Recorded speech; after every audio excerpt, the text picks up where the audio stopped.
What's up, everybody? Welcome back to the channel. Matt here, the Cryptocurrency channel, and a very special guest, which I'll be confronting today in the most non-confrontational manner possible. Gerardo, what's good, man? Nice title, man. Yeah, thanks for having me on. We've done like one video, and that was last year. It was months ago, super long ago. So much has changed, but yeah. A lot to talk about. Go ahead and confront me in your non-confrontational manner. We'll probably get to the chat as well. Well, we're going to talk about everything. Of course. There's so much to talk about, like you said. I mean, I think, we must have talked like midway through last year. So it's definitely been about 6 months or maybe more. And back at that time, it was just HEX and PulseChain. And now, you build a new blockchain and people are going to want to come build on top of it, right? Obviously. So I know you've got some heavy involvement with not only just Mintra, but Staker app as well. And you obviously created Look into HEX. All these things support the ecosystem. It's all so awesome. And, all the stuff that we're doing behind the scenes, when a bear market comes, I feel like, because we're in one right now, I guess, whether you want to admit it or not, that's the time to build. And that's the time to strategize about the future. And what I see happening right here is just going to launch us exponentially to the moon when sentiment comes back. But what do you feel about like this? I guess in this general bear market, everyone's down about the price. Everyone in the chat wants to know, how do you cope? How do you see it playing out? You see it going lower? How long is it going to last? You're talking like Bitcoin and Ethereum mainly, and the rest of crypto. Are you assuming HEX is decorrelated, or you're not using that assumption? Because I know there's like kind of conversation still on like what the case is with that, especially with the recent moves. So well, like hit me with the assumptions, and then I'll give you kind of the assumption is that there's some correlation. I don't think you can ignore the fact that there's absolutely zero, but there might be less than other cryptos when it comes to HEX. Oh, your volume just got way better for like a split second there. Oh shoot, I don't know what I can do. Maybe that's good. No. I'll just okay. Yeah, you're good. Don't mess with it. But let's see. To answer your question, what do I think of like the current market conditions? Do I think it's a bear? I don't know, man. Like a lot of people go out there and say yes or no, but I actually don't know, because it could be the whole lengthening cycles that like Ben Cowan talks about, and it's like, okay, this might just be macro sideways before another leg up, or it could just be the typical 4-year cycle and then 80% doom, or since we're kind of in an inflationary fiat environment, maybe it's like Richard says, like maybe it's just a 75% dip, and maybe we don't go to 11K, maybe we hit 14K, 20K. But is the downside there? Yeah, I definitely think the downside is 50% roughly, potentially, whereas the upside, it depends like what your time horizon is too, right? Like what you think the next cycle peak is going to be for Bitcoin, whether it's 100, 200K, then you figure out your risk to reward ratio and you just like hodl if you want, I guess. But yeah, as for like Ethereum, we know it's basically kind of a leverage play on Bitcoin to the upside. Last I checked, because it was like, last I checked, it dipped less than Bitcoin, even though it had more of a run up, which is crazy. I don't know what it's at now. Actually, if you want to check, we can check. But yeah, we could look at it. But I hear you, man. It's like lengthening cycles. So is it a consolidation phase before our final run up, or is it not? Right. Everybody wants to know that. And like, I hate calling for an official bear market, even though judging by Richard Hart standards, yes, we are 100% in a bear market. You also have to define lengths of time. Like, is it a bear market over what length of time? And typically I use long time frames, like years and months. So I don't just look at the past 2 or 3 weeks and say, oh, we're in a bear market. No, that's called a dip. But because nobody has the standard definition of what, a bear market is. There is no universal definition. Some people say death cross and beneath the 200-day. Some people say beneath the 21-week EMA, 20-week MA simultaneously. Others say after a 50% dip, right, in Bitcoin. And it's like, well, I think we check all those boxes actually. So it looks like a bear. If it looks like a bear, smells like a bear, it's probably a bear. Yeah. But again, it's hard to choose sides. I just checked the math. Ethereum's down 43% from all-time high. Bitcoin's down 40%. So yeah, Ethereum is kind of like a leverage play, even though it did 3x more to the upside this cycle. and is only down like 3% more. So clearly the better play. As for HEX, like we were talking about, it is a little more correlated recently. Like if you literally just compare the Ethereum and the HEX charts, like the recent data, it looks pretty much the same, like very, very similar. So maybe it's becoming more correlated with the market. Yeah, that's the thing. Everybody loves to say it's decorrelated, and yeah, it does happen to be the floor is lava. A lot of days, HEX is green when everything's red, but when Putin declares war on Ukraine, you can't. You're dipping no matter what coin you are. You know, you're not definitely. Sorry, go ahead. Oh yeah, you're not immune to these macro conditions that, you know, when people feel scarcity, you know, they're selling their crypto for dollars because they're scared. Definitely it's really that simple. A risk off type of event that propagates throughout all assets. And at that point, any decorrelated narrative is kind of goes out the window. Yeah. Honestly, bro, like it's really just the only thing I think can really save us right now. I mean, it's painful, dude. This is a long, drawn out 6 months of pain. Yeah. And HEX does pump and it overperforms in bear markets. You got the APY, you've got the liquidity tied to USDC, which I talk about all the time. But I think the most important thing is just PulseChain's around the corner. And once we get those final, you know, answers that everyone's been like so hungry for, you know, when's the launch date? What's it going to look like? You know, when can I buy? Basically, once we get those answers, I think HEX pumps up until the launch phase. So I think the PulseChain, I personally believe that the PulseChain announcements and getting closer to that, and also once these sacrifice phases are over, you know, people won't be dumping their HEX for US dollars as much or anything like that. I think we can still get off to the races, and I think we can still overperform and pump, even if we're technically in a bear market for, you know, another 6 to 8 months. I mean, it has been a painful 6 months, and we know that, what was it, the 2018 Bitcoin bear market lasted a whole year. So like it could keep going.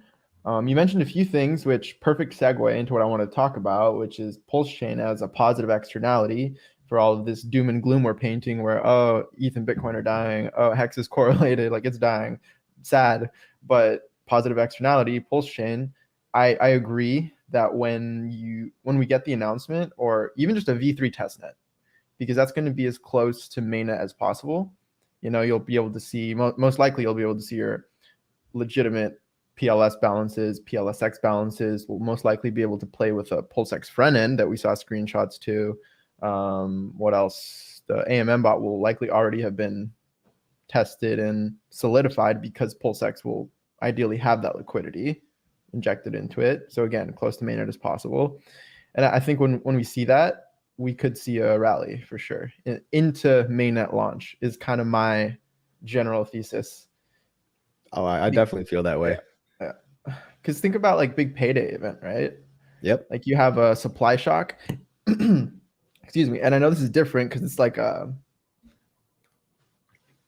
cross-chain supply shock. It's a different beast completely, but it's similar, where people get a bunch of free coins, and that can oftentimes lead to dips. So yeah, I could see V3 testnet leading up to some sort of rally, and then maybe once mainnet actually launches, maybe we get another dip. But yeah, you know, some segment of people are gonna treat this as a buy the rumor, sell the news event, whether you like it or not. But the cool thing is, every time we get a pump in HEX, some fraction of those people that rode the next pump, some fraction of the people that were onboarded via that pump, become members of the long-term staking class.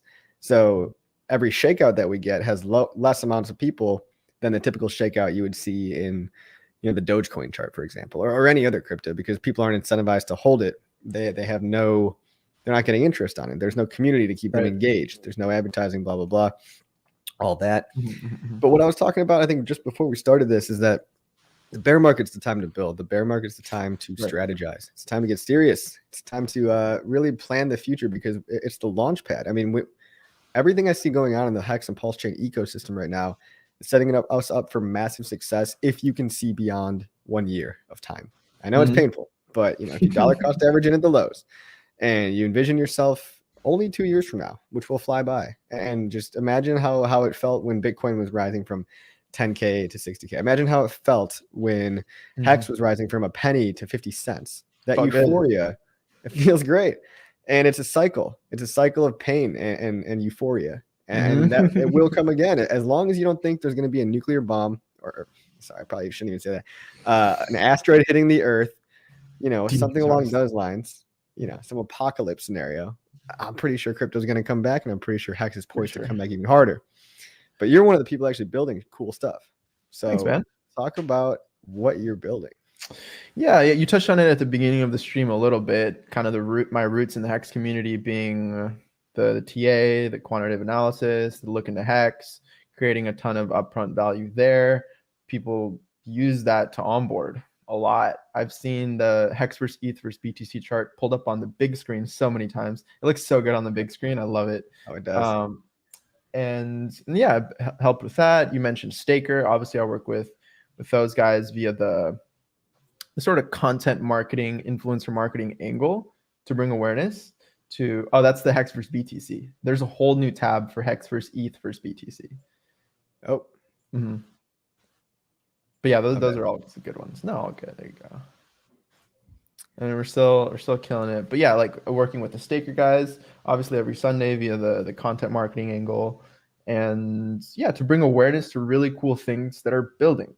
And I've started using the Staker app, guys, and the team and the product, the app, as a pretty direct example and analogy to kind of what I'm doing with the Mintra team, right? It's like, well, what's my role with them? It's tokenomics / content marketing, right? That's my role here. And why? Because I think they're building something really cool. And the reason I use the Staker app team product app as an example is because that had nothing to do with Richard at all, right? It was a completely independent, emergent thing built out of a community that wants to stick around for decades. Sorry. There we go. Right? So it's an emergent property that people will end up building around the stuff they love. And ideally, they come in with the ethos and the strategy and the brain power to be able to make it so that it's a synergistic thing, right? So that it doesn't harm like what you're trying to build around. And I think if you look at so far, if you look at the design, if you look at everything that's laid out publicly so far on Staker app or Mintra or any of these things, the intention is good. The game theory is pretty good. And sure, there are bad ideas out there. And the market at the end of the day decides whether, is a good or a bad idea. But I think intention and energy comes through very, very clearly through the camera. It's hard to hide, especially when you got a face and a reputation. Yeah. I've always backed up, Staker app since day one. I made demo videos, and I'm not even on the team, man. They're not even paying me for that. I am hoping that the referral system I know that once PulseChain launches, it'll be so much easier to onboard. And the reason that my referrals are low right now is because everyone's only using Staker as not everyone. Most people are only using Staker as a visualizer tool right now because they don't want to pay $200 in fees round trip to get their smart wallet set up. It's just way too clunky right now. But I've seen what V2 looks like. It's freaking awesome, dude. Like the UX, super elegant. It's really a 21st century. I mean, it's an app for the modern age and for the modern investor. And it's almost like doesn't even feel like crypto. It's that easy. And I'm excited that when did you officially join the team? Well, we just did our 15th episode. So 15 weeks ago. Right. Staker Sunday. 105 days ago. Yeah. And then we'd been planning it prior to that, like a few months. So what is that? Like 2 weeks divided by 4. 3 months when we actually started, and then 3 to 6 months ago when we actually started like planning it. Cool. But yeah, so you're on I agree that marketing and advising essentially. Advising, tokenomics, like general brain power, I guess you could say. Yeah, right. Yeah, but sweet. But yeah, I agree. Just to kind of finish off that thread of Staker app, I agree that it's probably the best crypto app I've ever used. Like in terms of you painted it in a really good way how it doesn't even feel like crypto, and I think that's going to be what brings crypto to the mainstream. It's like, oh, this doesn't even feel like I'm using it, but it's on the back end and it's they have abstracted a lot of cool things to where it doesn't feel like crypto, like being able to route the fees through other pairs and just like cover the fees. Pay the fees in the coin that you actually have instead of needing to buy another token. Why should people that understand even that be more? Yeah. Like, why should you have to pay fees? Like, if I want to buy HEX with USDC as a new user into crypto, why the hell should I have to buy ETH if I don't actually want the ETH? Right. So that's a great innovative feature that I don't know many other apps doing publicly. I mean, there's like POCs and very rough, apps out there that demonstrate the capability, but Staker apps implemented it. There's auto laddering features. There's referrals. There's, save gas money for, make 10 stakes in a row and pay one gas fee. There's leagues, so you can compare yourself to your friends, and what else? I don't know, referral system. I mean, it just goes on and on. And are you able to leak any new features that may or may not be coming out on Staker? Yeah, V2. No, I actually know like the same amount you guys know. I don't get any special treatment just because I'm on the Sunday show team. Okay. Yeah. All right. Unfortunately, I don't guess have we'll find out together. Guess we will. I mean, it should be launching soon. I know that's what they've been saying, but it's feeling closer. Yeah. And we've all got our hands in different pots and stuff. Like we've all got our side projects and stuff that we do behind the scenes. Like I don't just run a YouTube channel. I've made updates to hex.com before. I've run advertising campaigns online. I've made websites, I'm Hex obituaries. I don't know if you remember that one. I do. Yeah, but luckily I haven't had much to add to that lately, which is probably a good thing. But anyway, speaking of other side projects, we got to talk about Mintra, man. We will. So people like NFTs for whatever reason. They like collectibles. They like overpaying for pictures of dogs and cats and funny walruses and apes that are smoking joints and all these goofy things. This is true. that I don't understand. I mean, hey, I would understand if they were like $10 trading cards, but the $60,000, the tens of thousands of dollars that people are pouring into these feels like a game of hot potato that could end at any moment. And if you're left holding the bag when the next NFT drops, and you're not rushing over to that one ahead of somebody just to front run them and dump on their head, I feel like the people being sold to a lot of the times are, if they're the last one in the game of musical chairs, they're going to be the bag holder and they're not going to have any way to liquidate. Anyway, I'm going off on this rant about how I don't like NFTs, but there are some good uses of NFTs as well. We've seen encapsulated stakes that, there's these financial NFTs, this concept of, taking a financial product like your liquidity on Uniswap or your HEX stake and putting that up as an NFT. And I do see a future in it. I see a future in games. I don't think it's a good idea to invest heavily in games because they go out of fashion so much, but people will need a marketplace to sell their little Axie Infinity characters. And you're doing it. So tell us about Mintra. What is it? Well, I want to touch on a lot of those points you made. How I can tell you don't like the, what would you call it? The speculative roulette gambling type nature of the NFTs, the overpriced JPEGs. And I agree. A lot of that stuff is way overpriced. And it comes with the cycles that you talked about, the greed, the euphoria, and then the pain. And these things will likely follow and be correlated to the rest of the market. Right, they'll dip with everything else, and they might dip harder yet, right? Because it's kind of the first cycle where NFTs actually had a wild explosion and run up. So will they be correlated to the bear? Sure, but then you mentioned the actual use case of an NFT would be literally it's self-explanatory. It's in the name, the non-fungibility meaning the distinguishability, and as we know, representing real world things is a bit harder. There's more friction. There's more trust involved. But representing things on the blockchain that are unique already, like a liquidity position or a hex stake, right? Those things are unique. That makes a little more sense to me because it's on chain. It's using the direct utility of what an NFT is. So far, those are really the only two things I can think of. I can think of a couple others. You've got cases. Hit me with them. Security tokens offerings, maybe. But that you could just use an ERC20 for that as well. But you could also tie permissions and qualities, I guess, properties to an STO or to security token in the NFT format, because I think the NFT format allows you to just get, verifiably unique things with different properties. Yes. I don't know too much about 721 or whatever it is, right. But security token offerings and even positions in decentralized autonomous organizations could potentially also be issued as a 1 of 1,000, non-fungible token. So didn't think about that one. A role within a DAO, you're saying? Yeah, a role. Yeah, like for example, I know of somebody that's has an addiction recovery business, and they're thinking as a way to fund their business, they're going to actually open up, the sale of a certain number of NFTs that would cost maybe $1,000 each, 1,000 of the NFTs, and those would actually give you voting power in the company in the real world. But yeah, anytime you cross anything over to real world actions, people are the ones that mess everything up. So the NFT can really only verifiably represent data on a blockchain. And then when you get to the real world, people lie. Yeah, I'm sure there will be, like, not all people lie, right? So I'm sure there will be good real world, to blockchain use cases for NFTs.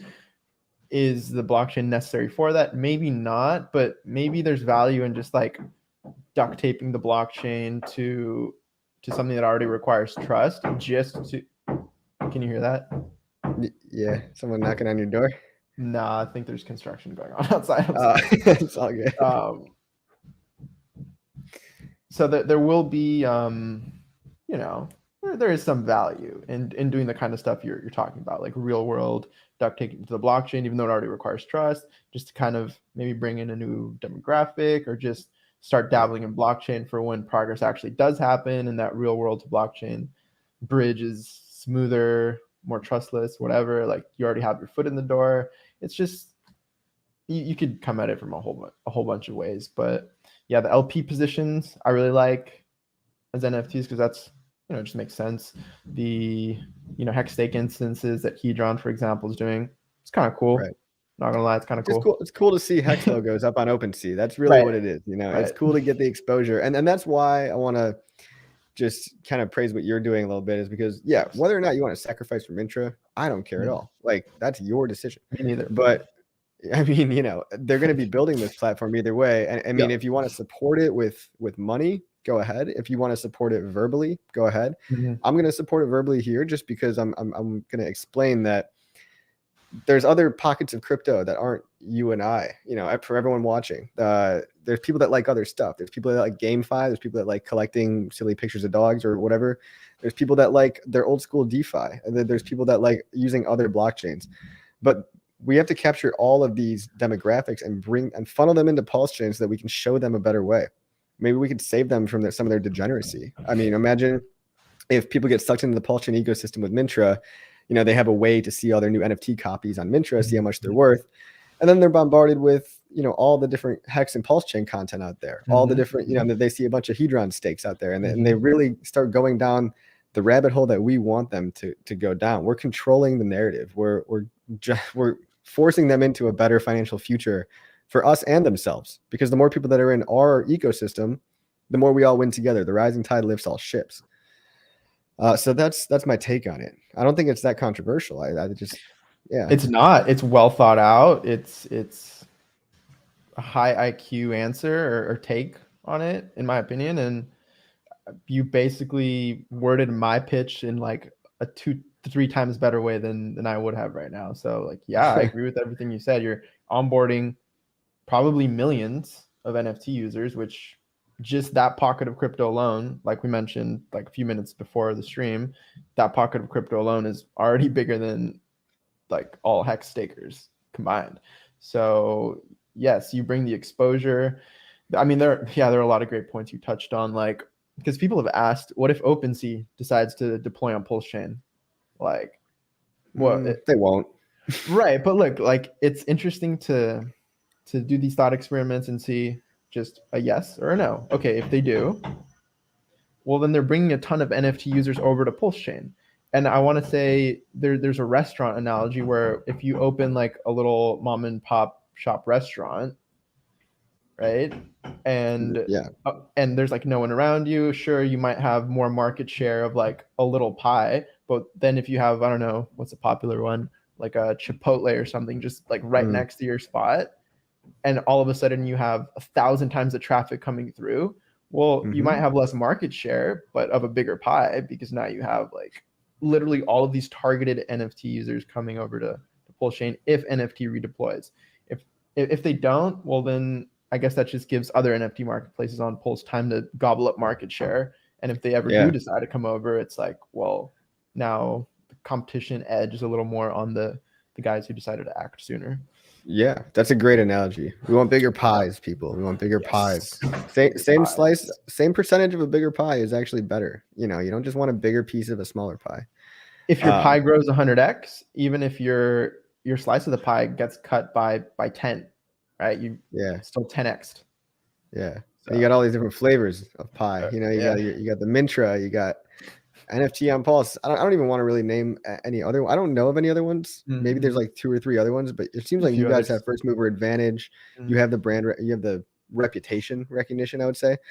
And if I had to gamble on one, which again, I'm not saying you have to gamble on the token, but if I had to put my confidence in one, it'd probably be Mintra. And from what I understand, let me just try to dig a little deeper. You originally said you were forking OpenSea, but that was more of a, you know, I'm making an NFT platform, right? You're not actually directly forking OpenSea. From what I gather, it's more like looks rare. Is that true? Yes. Is that because looks rare is more better? I don't really know much about these. I think so. I think it's better. So yes, you're right. There are a few points we could bring up here that the code is built from scratch. It's not an OpenSea fork. Technically, can't you only fork open source things? Like OpenSea's backend isn't open source. I think certain exchange protocols, like the Wyvern protocol, is open source, but things like, you know, a front end or a back end code like that can be chosen to be open source, but regardless, it's not a direct fork. So yes, that was only so people understand what I'm doing. Similar to PulseChain, bro. Like it's, you know, PulseChain is not a fork of Ethereum. It's a fork of Binance Smart Chain with Ethereum system state injected into it. That's a great point. And so everyone's like, he's not forking OpenSea. It's like, well, bro, have you heard of a figure of speech? Like, Ethereum, we're forking Binance Smart Chain technically, but nobody wants to hear that. That sounds ugly. That sounds weird. It doesn't sound as good. No, it's marketing, bro. It's marketing. It's clickbait. It's the reason you said confronting me, or what'd you say? Confronting Gerardo. There you go. You know what I noticed? I picked that word up from Meet Kevin and Graham Stephan. When they interview people, they use the word confronting almost every time. And I'm just like, I notice these trends and I'm just like, oh, I see what they're doing. I see what's going on there. As long as you hit them with genuine content, like getting them to click is half the battle. That's really what I've realized with content creation. Title and thumbnail is like 50% of it. And then having good content is the other half. Like you actually have to, you know, not be boring and have good thoughts and all that. Well, it's like the thumbnail, the title, all of that is the short-term, it's the sort of short-term thinking. And then what actually gets them to stay for the long term is the content. So yeah, it's 50-50. It's a balance, in my opinion. I want to touch on a few things you mentioned, like when you have options, for example, all these NFT marketplaces popping up, you're betting on the people, the founder. That just reminds me of something I heard Gary Vee talk about recently, how at the end of the day, if you're not an expert, that's kind of the best play, is just taking a bet on the humans. And often people do that with Richard, like a whole bunch of pulsex sacrificers, I'm sure, are people who just want to get in on Richard Hart's second and third coins. Yeah. You know, it's the person behind the ideas. You also meant that's loud. That is loud, dude.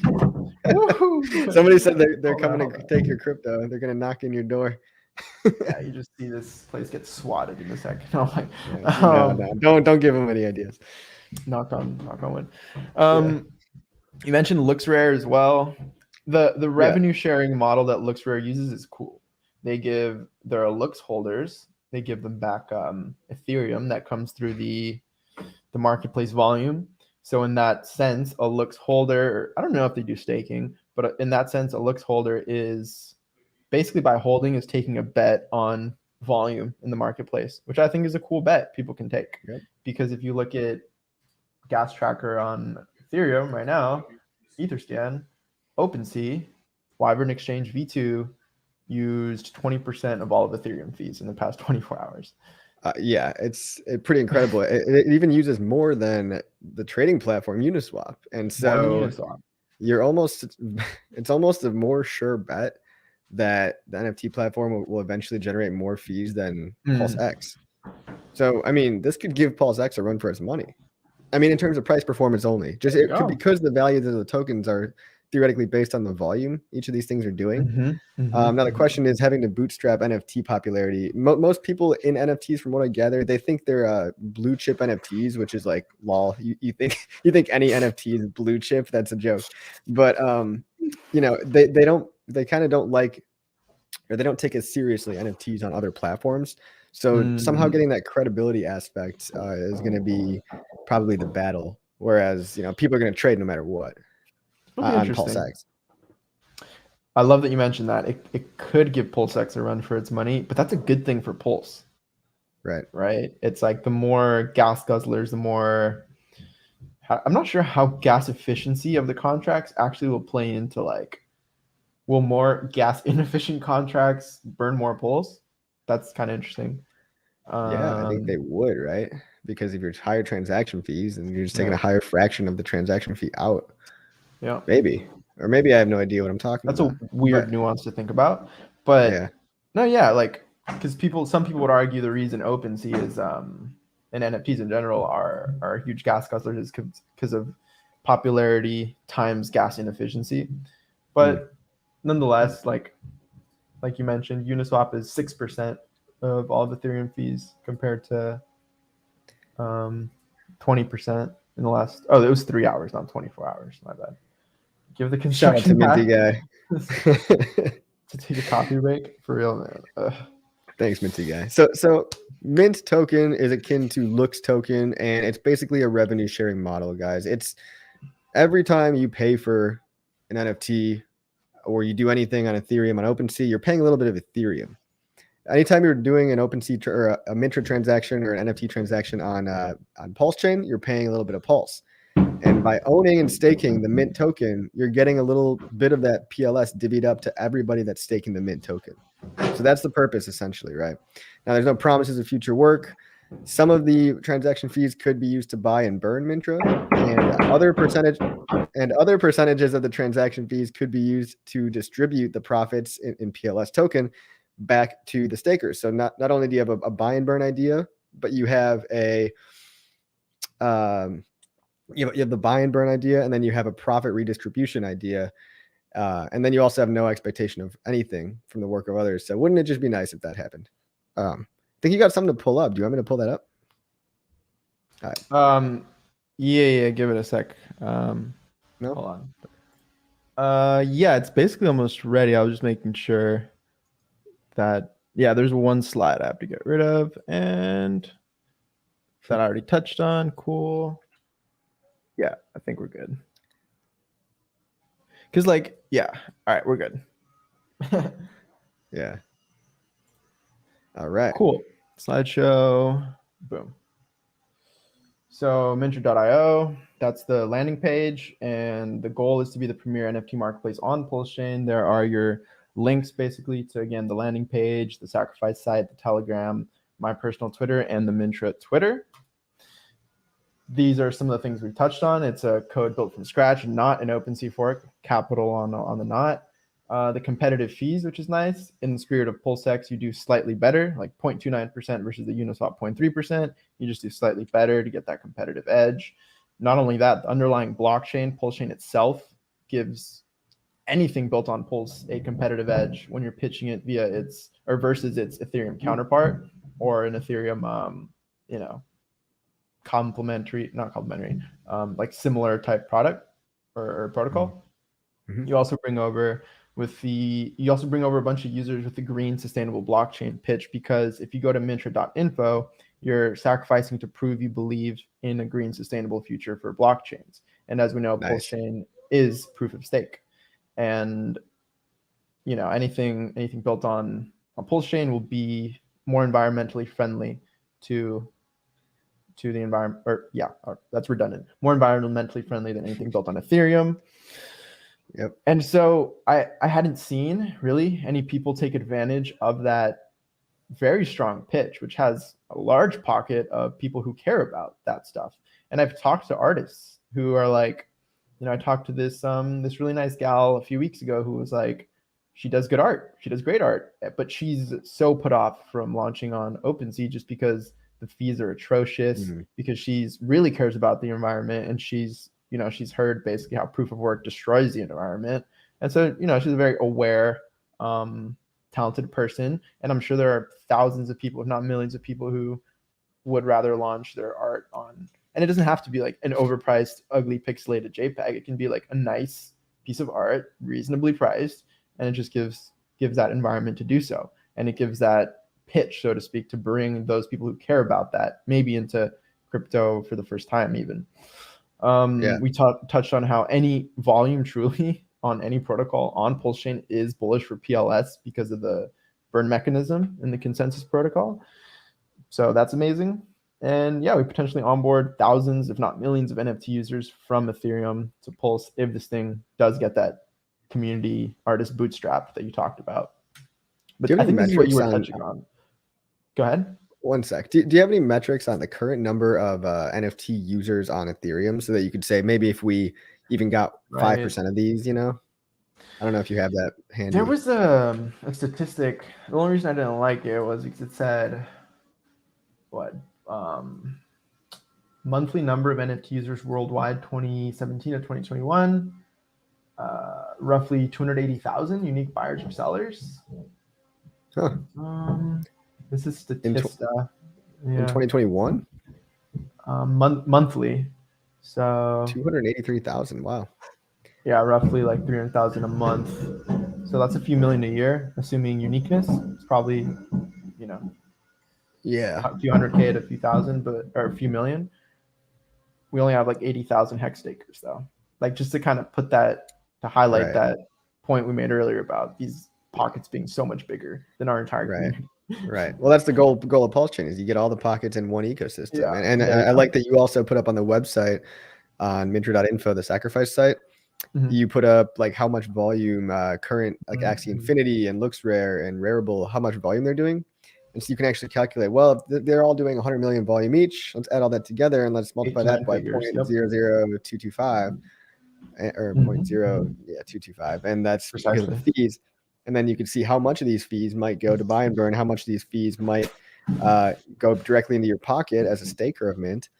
And then I think 1% still just goes to an origin address type entity, or I was trying to come up with a name because like Origin's already been used, Genesis has already been used, like how to go on synonyms. Source address has already been taken.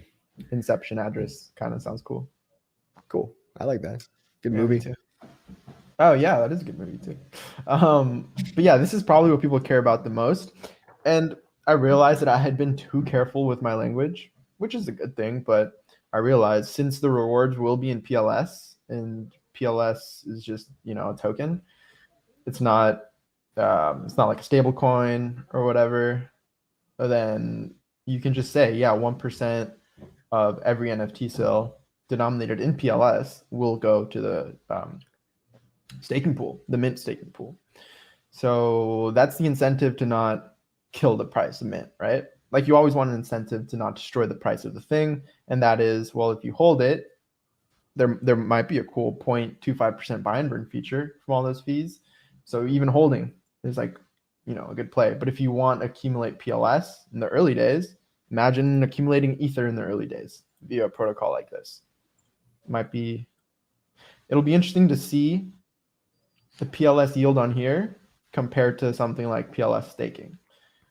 And what's interesting is that you don't need PLS on the Mint staking portal to get the PLS. You only need Mint. So you can either buy it on the market, pulsex, or you can sacrifice and get that initial supply, which will be the only supply ever created, right? Once supply is decided, after that point, it's just either the same or less. And if buy and burn is a thing, which sounds really cool, then would be less. Who else is on the Mintra team? You can actually go to mintra.io and scroll down to the About Us section. Just added that a few days ago because literally everyone asks that, even though no one really asked Richard, hey, yo, who's on the PulseChain team? But like, I get it, right? I'm not him, and I get it. You go to, the About Us So section. the artist credit section here, is it the Staker class, Pulse Doge Win, Staking Apes, and the Pulsekins? No, if you scroll all the way down, I can't go it's down About anymore. Us. Oh, about us. Oh, there we go. Yeah. So there are even links to Telegram, so you can speak directly to them. The one for our lead dev is disabled because we don't want people like bugging the crap out of him. But yeah, one of the guys is who goes by Rogers. He was actually at the London dinner with Richard, and Richard directly told him like, why don't you do an NFT marketplace instead of this other NFT idea he was pitching? Wow, that's pretty cool. I mean, I probably met him then. He's a cheesehead too, it seems. Wisconsin guy. He's got a cheese hat on. Sorry, we're not showing him right now. But. He said to tell HEX so that he's the guy who looks like him and was at the London dinner. Okay. Oh, hey, Tank Crypto. Thank you very much for the tip, man. That's really nice, dude. Yeah, thank you. Going back here, we've also got PJ, the project manager. I don't recognize him in his cartoon form, but maybe in real life I would. Mm-hmm. They might be at the they might be in Vegas, actually. Okay. Yeah, that'll be cool. And so we can't expect profit from the work of others. Yeah. But what would you think would be a cool marketing strategy if, like, you know, for someone else's project or like someone else's NFT marketplace? How would you recommend that they go about marketing? Or maybe that's a leading, I don't know. I don't want you to feel manipulated here either. You don't have to answer that. What do you mean? Like, how would someone market their NFT marketplace? Is that your question? Yes. I mean, look at what pulsex is doing. They're on Nomics, they're on Etherscan. So those are cool ideas. I already see. Fuck, dude. Sorry, I know this is tough with the fuck. Yeah. Can you keep the crowd? Yeah. Absolutely. What's up, everybody? Just me and you now. So yeah, Gerardo, good dude. Intentions are good, right? Sacrifice phase, get in or don't. I think they've raised $1.6 million. Probably just the cost of doing business, right? People don't often take on these large projects totally for free. You know, eventually I'm sure they will be able to fund their project based on their own token. And so I think they're the bonus phase of the bonding curve for their sacrifice phase begins tomorrow, meaning today is the last day you can get in the sacrifice phase at the cheapest rate. But again, guys, I understand there's a lot of sacrifices going on. You can't just throw your money at everything that comes your way. You know, you can't be spread too thin. And so if Mintra is not the right thing for you to sacrifice for, don't do it. You know, think for yourself. Think about, you know, how well do you think Mintra token is going to do really compared to Pulse and HEX? You know, look at the charts of other coins like LooksRare and OpenSea and make that assessment for yourself. And at the end of the day, it's your totally your decision to basically sacrifice or don't. But it's just good to know what's coming up on the radar, because even if you don't sacrifice, you can still have a preferred NFT platform that you basically refer people to when the topic of NFTs inevitably comes up in your crypto conversations. So it's important to know what's happening and just stay up to date. And yeah, maybe once the sacrifice phase is over, maybe it's off to the races. And you know what, Gerardo, I think one thing I like is that you guys are all seeming to, not you guys, I'm really just talking about Liquid Loans and Mintra. I like that those sacrifice phases are going together because we're kind of just getting it all out of the way now at the local lows. Yeah. And then we can just be done with it. Because I don't see any other sacrifices that are worthy. And I don't know, that are really worth talking about. Let's touch on something there, because a lot of people have suggested, claimed, like even you a little bit earlier in the stream, saying how like this is like bad for the HEX price. Like you don't have to convert your HEX to dollars to sacrifice or to stable coins. You can just send HEX directly. And if you look at the Mintra sacrifice address. I don't know about the liquid loans guys, but if you look at the Mintra one, it hasn't sold a single hex, and I wouldn't be surprised if it never did, like ever. Yeah. Like in the spirit of PulseChain sacrifice address, pulsex sacrifice address, people know those aren't going to sell, but it's just trust, and it's trust based on precedent. So I understand if you want to like give it time to see what it does and whatever. Well, here's the thing: if you're paranoid about the Mintra, I'm looking at the address right now. It's made $300,000 worth of hex. It's 2 million hex. If 2 million hex sold, it would not crash the market at all. It would maybe dip about 3 to 4% slippage. You know, it hasn't raised that much hex. Now, what you could do is you could point at the liquid loan sacrifice, and you could say, look, I actually found these people that directly sold hex for stablecoin because well, yeah, you can verifiably see that because liquid loan sacrifice only accepted stables. Some people sold their hex for stables and then sacrificed, and that's fine. I don't like that. I don't like it either. Big wallets hurting the hex price. Well, again, if they're gonna do that, might as well get it out of the way now and just be done with it. I'm a little tired of additional sacrifice phases at this point. I'm a little weary, and I would it is nice that you are accepting hex and not giving the people the option, or not forcing people's hands to sell if they want to participate. But I also noticed that the rest of the $1 million are basically about $1 million are from stable coins, and I don't know Ether, stables, BNB, because it accepts 4 different chains: Avalanche, Polygon, Binance Smart Chain, and Ethereum. But you're right, like the minority, not the minority, but definitely not the majority is hex. What is it, like 20% hex, something like that?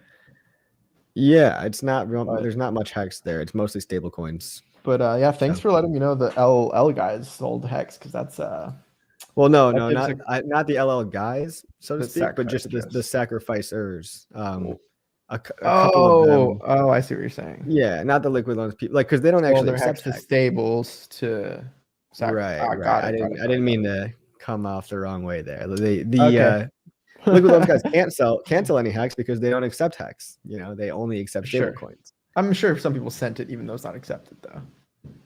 Maybe, but it's pretty clear. You have to do some chain analysis, I guess. Yeah. But let's add that to the my screen to the stream again. Now that we have some silence. You tell him to shut the hell up? No, I just gave him the death eye. So no, I just waited. Honestly, just waited till they were done. There you go. So did we touch on all of this? I think we did. So this is the structure, of how Mint it works, right? How the fees work.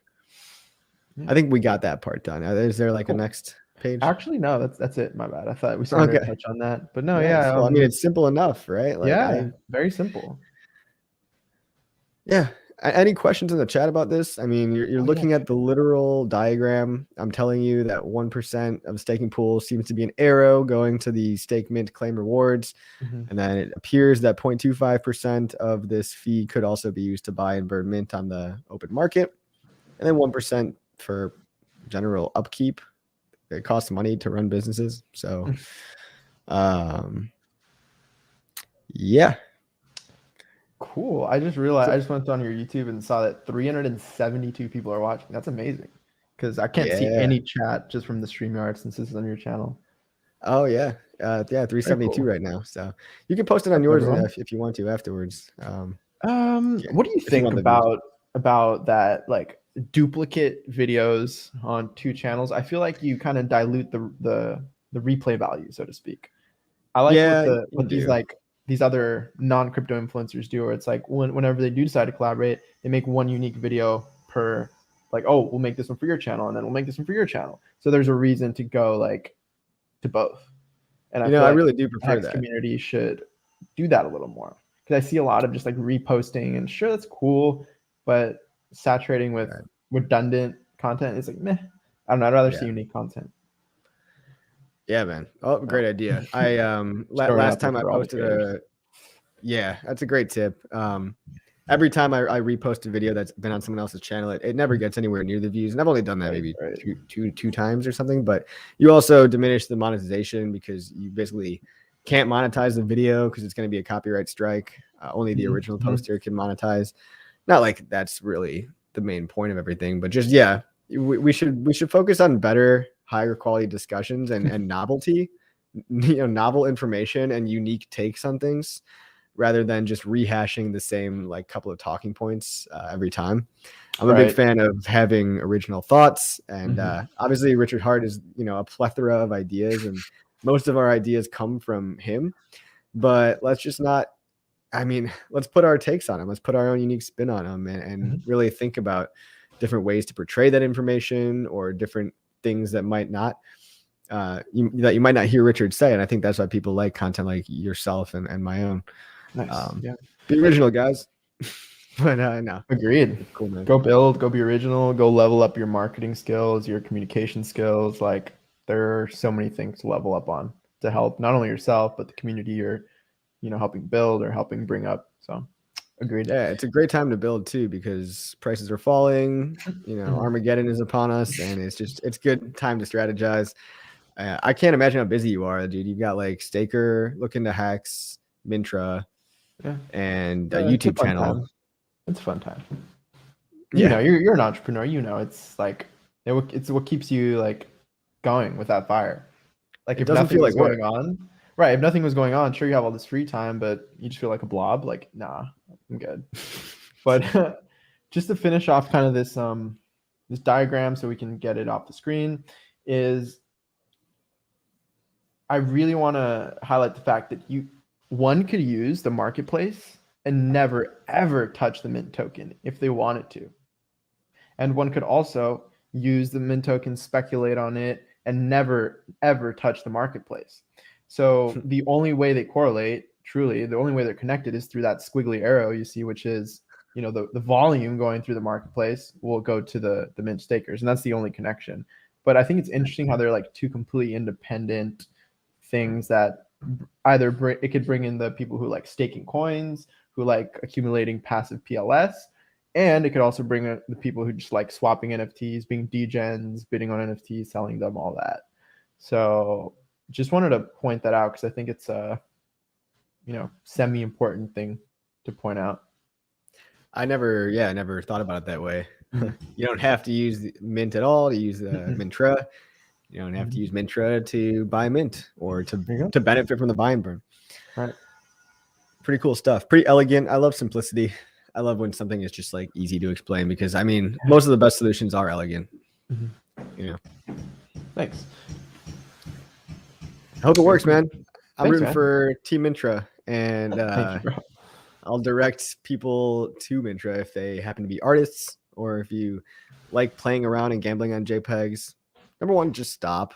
Number two, if you have to do it, go to Mintra, Mintra.io, and trade your HSIs on there if you want to.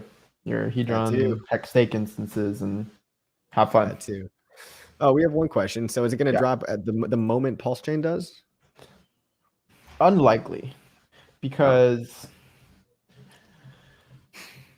how do I put this? Like, you want to see liquidity pools exist for Mint, right? And you want the ratios to be sane, right? You don't want them to be insane. Yeah. And I think at the beginning of PulseChain launch, I think these ratios and these prices versus the dollar, I'm talking PLS, PLSX, HEX, will be kind of nuts. I think it'll be volatile, kind of insane.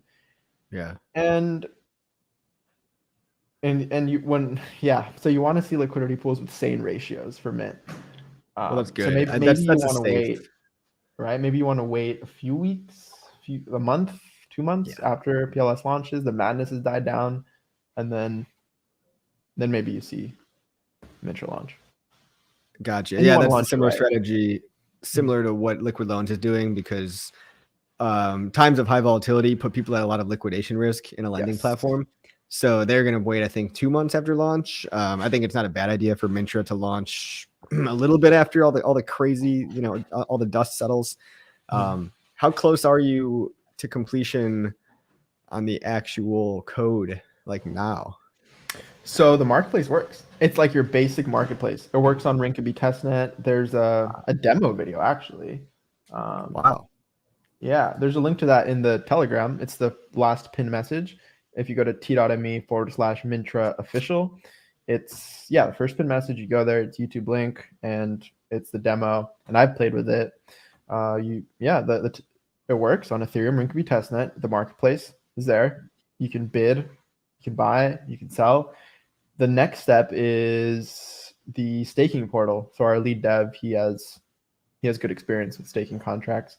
So he's going to build out the staking portal. We got a guy to help with the dark mode on the site because currently it's only like light. But I mean, it's coming along. It's coming along. Good stuff. Good stuff. Well, I think we're out of, I mean, the chat seems to be pretty like up to speed. Not a whole lot of crazy questions. Get rid of the screen, by the way. Screen share. Yeah, good point. Yeah, there you go. Any final thoughts that you want to leave our lovely audience with today? I mean, like this is something, I think it's unique because it seems like everyone's doing loan protocols for some reason. Like Hedron's doing it, Liquid Loan's doing it, like sure, but you have liquidation risk and they're tools, right? I'm not hating on it. I'm just saying like these are tools that you can choose to play with if you want, and that's all they are. They're tools. You don't have to participate, but these things will bring more transaction volume onto PulseChain. They'll onboard different demographics of users, and I think they'll be overall synergistic and good for Pulse. But again, I think Mintra is unique in the sense that it's not a loan protocol like these other things. And yeah, I you can't ignore NFTs, man. They're the elephant in the room. Someone had to do it. Someone had to do it.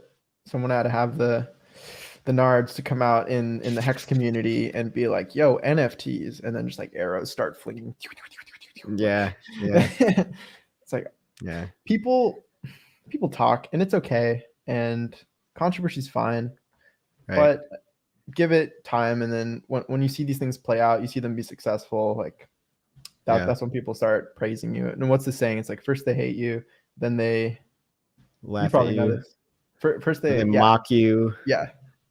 First they ignore you, then they mock you, then they are violent towards you, and then you win.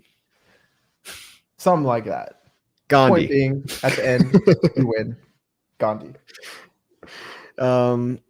Mintra, yeah, it's like I forgot what I was gonna say. Someone's gonna do it, man. Someone's had to. There you go. And that's another point I want to hash on. If you still have time here, I don't know when you're trying to dip, but someone was gonna do it. Like, why did Richard delay PulseChain for months to launch pulsex? Because someone else was gonna do the premier, potentially most liquid DEX on PulseChain. And you run into the risk of like a sushi swap style event, don't you? Where it's like some randos just fork the code, which is easy, and they vampire attack and they rug right after getting a bunch of liquidity and whatnot, and they just duct tape on some like yield farming stuff, which has worked for other like pancake swap, sushi swap. I think there are more, but I don't keep in touch too much with the yield farming stuff. It was called a vampire attack when Sushi Swap did it. Right. Someone was going to do it, so might as well it be within the ecosystem. And this vertical integration narrative in a distributed network is so like ironic to me, but I love it because it's like, well, it wraps back around to the beginning, like the staker app guys, like emergent community members coming in, and instead of it being a business, it's a community. Like that one epic quote from the NASCAR driver, JJ. He said something like, oh, I don't know of a company, but I know a community.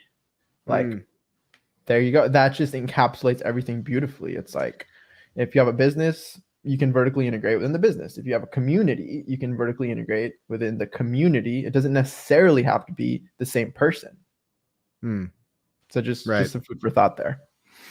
It's a great point.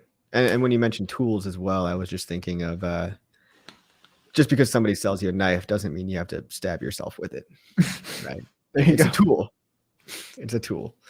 You can cut your sandwich, guys. You can cut your sandwich. All right, we're coming up at about an hour, and it's been awesome to have all you guys.